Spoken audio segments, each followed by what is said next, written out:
Voici Educaplay, l'une des deux plateformes.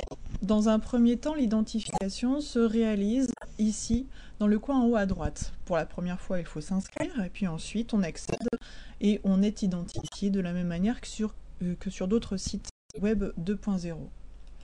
Une fois que cela est fait, vous pouvez créer une activité. La création est relativement simple, on vous propose un type d'activité. Je vais prendre ici le type à Paris, relier les informations. Je choisis l'angle français. Je vais l'appeler essai. Je vais proposer une consigne, relier les informations ensemble. Et puis je peux aussi attribuer un âge de réalisation, ce qui n'induit absolument rien le reste de l'activité. Ici, je configure l'activité telle que je veux la réaliser. Je vais donc choisir de relier ces éléments en en reliant tous les éléments ou bien en trouvant les membres d'un groupe. Je n'indique pas de limite dans le temps et j'indique que 2 essais sont possibles. Je peux changer ces critères. Ensuite, pour que l'activité soit complète, je dois définir les groupes. Imaginons ici qu'il s'agit de classer les animaux entre vertébrés et invertébrés. Je vais mettre des exemples.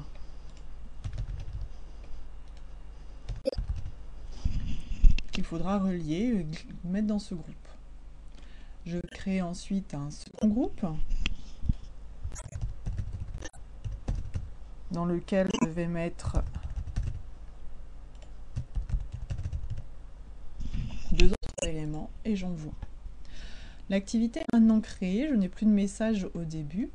Je peux éditer les données si cela ne me semble pas convenir et je vais rajouter une étiquette pour accéder à la totalité des différentes fonctionnalités. Une fois que c'est fait, je vais voir l'activité. Celle-ci peut être réalisée soit en HTML5, donc dans ce cas-là, le fond vert apparaît, soit en Flash. Les particularités de l'exercice sont indiquées.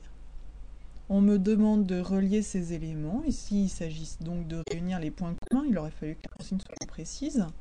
Je donc regroupe les informations et l'autre groupe est créé. L'activité est réussie.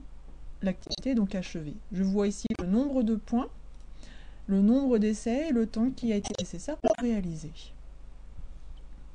Si je veux l'éditer, je peux à nouveau revenir ici pour faire les transformations.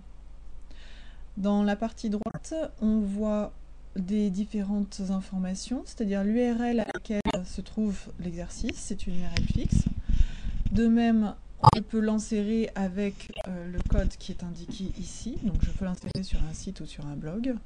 Je peux l'insérer par iframe aussi, ou bien je peux l'insérer d'une autre manière quand je vais dans mon Educaplay.